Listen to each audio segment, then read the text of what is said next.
Indian national Lokdal party जिंदाबाद जिंदाबाद जिंदाबाद। इंडियन नेशनल लोकदल पार्टी जिंदाबाद जिंदाबाद जिंदाबाद। बीजेपी सरकार मुर्दाबाद मुर्दाबाद मुर्दाबाद। गरीब की जेब पे डाका डालने वाली सरकार मुर्दाबाद मुर्दाबाद मुर्दाबाद। युवाओं को रोजगार दे न सके वो सरकार मुर्दाबाद मुर्दाबाद मुर्दाबाद मुर्दाबाद मुर्दाबाद। संघी सरकार मुर्दाबाद मुर्दाबाद मुर्दाबाद। बीजेपी सरकार मुर्दाबाद मुर्दाबाद मुर्दाबाद। बीजेपी सरकार मुर्दाबाद मुर्दाबाद मुर्दाबाद मुर्दाबाद मुर्दाबाद। हरियाणा सरकार मुर्दाबाद मुर्दाबाद। ये बीजेपी सरकार क्या सोचती थी कि इंडियन नेशनल लोकदल पार्टी के कार्यकर्ताओं को गेट पर रोक लेंगे? ऐसा नहीं चलेगा। ये इंडियन नेशनल लोकदल पार्टी के वो कार्यकर्ता हैं जिन्होंने बड़ी सी बड़ी लड़ाई ठोकर मार के लड़ी है।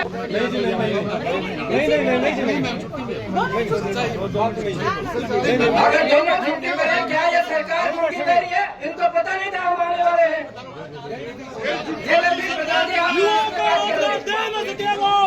सरकार की कमी है।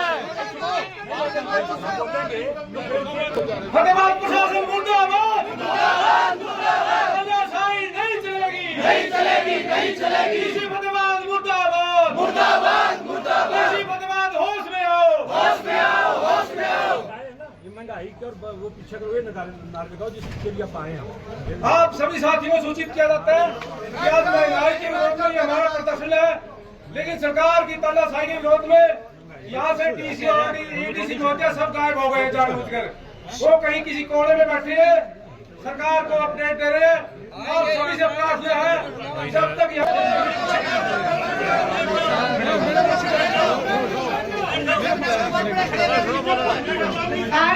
बार नेशनल लोकदल पार्टी का प्रदर्शन है, इसमें अनुशासन सर्वोपरि है। सभी आप इस चीज का ध्यान रखें। और आज दुर्भाग्यवश इस तरीके से हमें सड़कों पे जनता की लड़ाई लड़ना पड़ रहा है।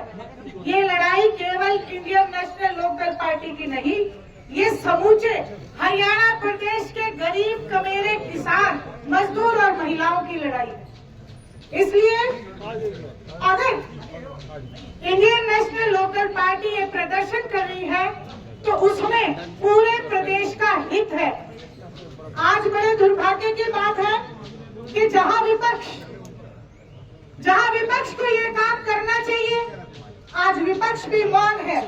इसलिए आदरणीय अभय सिंह जी चौटाला ने यह पीड़ा उठाया है कि जिस प्रदेश को आदरणीय चौधरी देवीलाल जी ने अपने खून से सिंचा, जिस प्रदेश को आदरणीय ओम प्रकाश जी चौटाला ने एक रोल मॉडल बनाने का प्रयास किया, गांव-गांव तक सड़कें और स्कूलों का जाल बिछाने का काम किया, आज उस प्रदेश की हालात दयनीय है।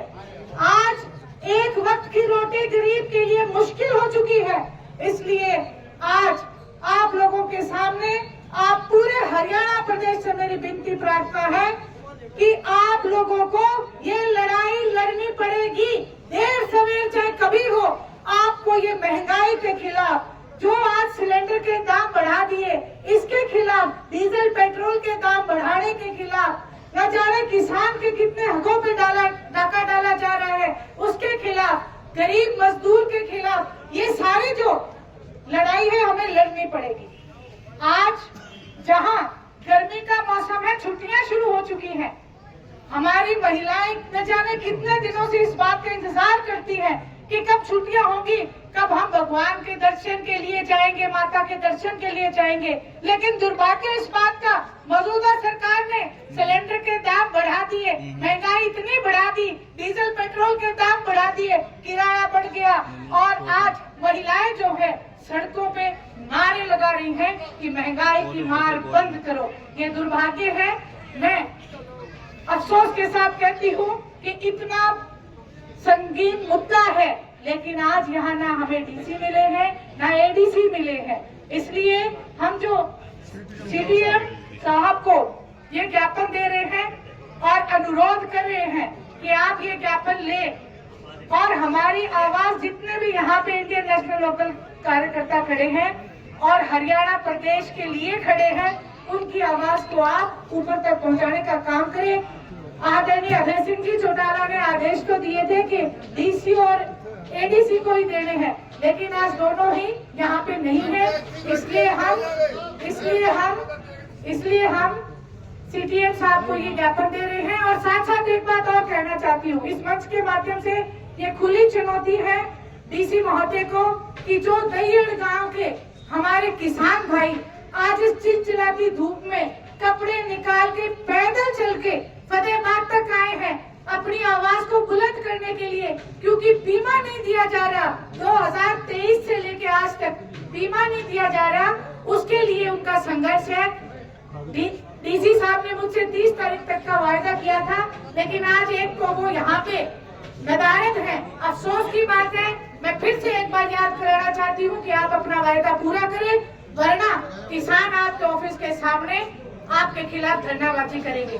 और अब मैं सीटीएम साहब को ये कहूंगी कि आप यहाँ पे जितने भी हमारे कार्यकर्ता खड़े हैं, हरियाणा प्रदेश की जनता की गुहार लेके आप उनको आश्वासित करें और आप हमारे डीसी साहब से फोन पे अभी तुरंत बात करा दें। आप सबकी मांगों, सभी की मांगों को सरकार तक पहुंचा दिया जाएगा। और जो फार्मर्स का इशू है उनका भी डीडीए साहब से बात हुई है, 10 तारीख तक उनका क्लेम भी उनको मिल जाएगा बीमा करके। 2 महीने हो गए, जैसे पहले 30 तारीख का बोला था तो क्यों नहीं हो गया?